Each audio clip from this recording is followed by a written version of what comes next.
দর্শক, এই মুহূর্তে সৌদি আরবের 5টি গুরুত্বপূর্ণ তথ্য আপনাদের মাঝে আমি শেয়ার করব।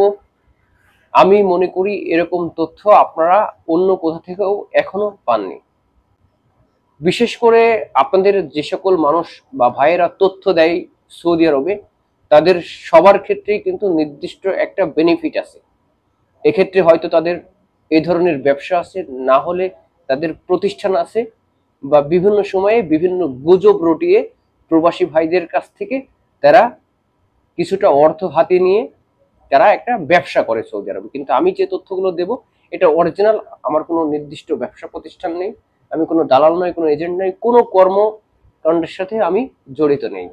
সুতরাং দেখুন, নাম্বার 1, যারা এখনো মক্কাতে অবস্থান করছেন, আপনি মক্কার অরিজিনাল না, মানে মক্কায় আপনার ইকামা নেই, আপনার কপিল নেই, মক্কায় আপনার কাজের কোনো সিস্টেম নেই, মানে আপনার সিস্টেমে মক্কাতে আপনি কাজ করেন না, এক্ষেত্রে আপনি একটা টেম্পোরারি কাজে মক্কাতে অবস্থান করে আসেন, সেক্ষেত্রে কিন্তু আপনি অনেক বড় বিপদে পড়বেন। এক্ষেত্রে কিন্তু 50,000 রিয়াল থেকে আপনাকে 1 লক্ষ রিয়াল পর্যন্ত জরিমানা হতে পারে যদি সৌদি আরবের এই অভিযানে আপনি পড়ে যান বা গ্রেপ্তার হয়ে যান।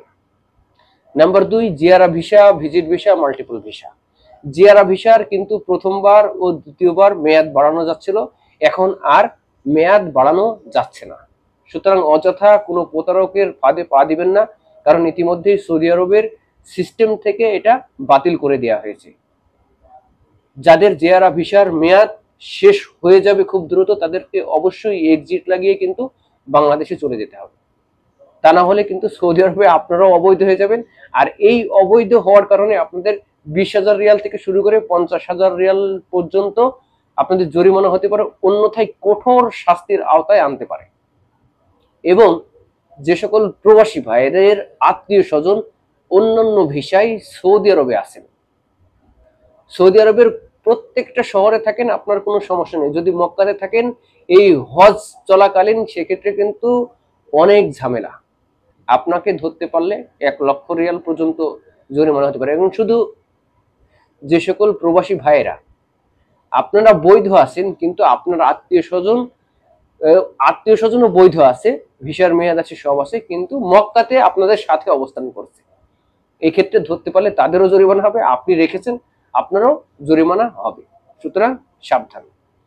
এবং দেখুন, আরেকটা নিউজ দেব, সেটা হচ্ছে বিশেষ করে সৌদি আরবে আপনারা জালিয়াতি করে হজ করতে চাচ্ছেন, সেক্ষেত্রে কিন্তু খুবই সাবধান। এবার সৌদি আরবের হজের যে নিরাপত্তার যে পরিস্থিতি, এটা অত্যন্ত কঠোর। আপনি যদি এই জালিয়াতি করে হজ করতে চান, সেক্ষেত্রে কিন্তু আপনাকে একদম উল্লেখ করে দিয়েছে যে 50,000 রিয়াল জরিমানা হবে, অন্যথায় 10 বছর আপনার জেল হতে পারে। এবং আরেকটা মজার বিষয় হলো, আপনার এই হজ করতে যে সকল প্রতিষ্ঠান বা যে সকল ব্যক্তি সাহায্য করবে, এক্ষেত্রে কিন্তু আপনাদের আর তার থেকেও আরো বেশি বড় শাস্তি হবে, 1 লক্ষ রিয়াল জরিমানা হতে পারে, আপনার প্রতিষ্ঠানের লাইসেন্স পর্যন্ত বাতিল হতে পারে, এবং আপনাকে হয়তো 12 থেকে 15 বছর পর্যন্ত সৌদি আরবে জেল খাটতে হতে পারে। সুতরাং আপনি হজ অবৈধভাবে করার চিন্তাও করবেন না, এবং হজ অবৈধভাবে করা কোনো ব্যক্তিকে যদি আপনি সাহায্য করেন, সেটাও আপনি করবেন না। সুতরাং খুব সাবধান। এবং আরেকটি তথ্য দেব, কিন্তু 2025 সালে সৌদি আরবের একটা নতুন চুক্তি হয়েছে, সেটা হচ্ছে যদি কোনো ভাইয়ের ইকামা আছে কিন্তু কপিলের কাজ নেই বা কোম্পানির কাজ নেই, আপনি চাইলে টেম্পোরারি হজ যাত্রীদের সেবা করার ক্ষেত্রে বা হজের যে নিয়ম শৃঙ্খলার আর যে এখানে লোক লাগবে, এক্ষেত্রে আপনি টেম্পোরারি কাজ করতে পারেন। আপনার কপিলকে বলে, আপনার কপিল যদি পারমিট করে দেয় আপনার কাজ করার জন্য, আপনি ইচ্ছা করলেই বৈধভাবে সেখানে গিয়ে টেম্পোরারি কাজ করতে পারেন, হতে পারে 2 মাস বা 3 মাস। এখানে আপনারা এই সুযোগটা কিন্তু এখন 2025 সালে আবারও পাবেন। সুতরাং যারা এক্সপার্ট জানেন এই সকল বিষয়ে, তারা অবশ্যই কপিলের সাথে যোগাযোগ করুন, আপনারা চাইলে অন্য কোথাও গিয়ে কাজ করতে পারবেন। এবং আরেকটা জিনিস আপনাদের জানিয়ে দিই, সেটা হচ্ছে সৌদি আরবে কিন্তু 2025 সালে যে সকল ভাইয়েরা আপনারা হচ্ছে ওয়ার্ক পারমিট ভিসাতে আসবেন, তাদেরকে বলবো সবাই সাবধান ও সতর্ক অবস্থানে থাকবেন। দেখা হবে অন্য আরেকটি ভিডিওতে। ধন্যবাদ সবাই, আল্লাহ হাফেজ।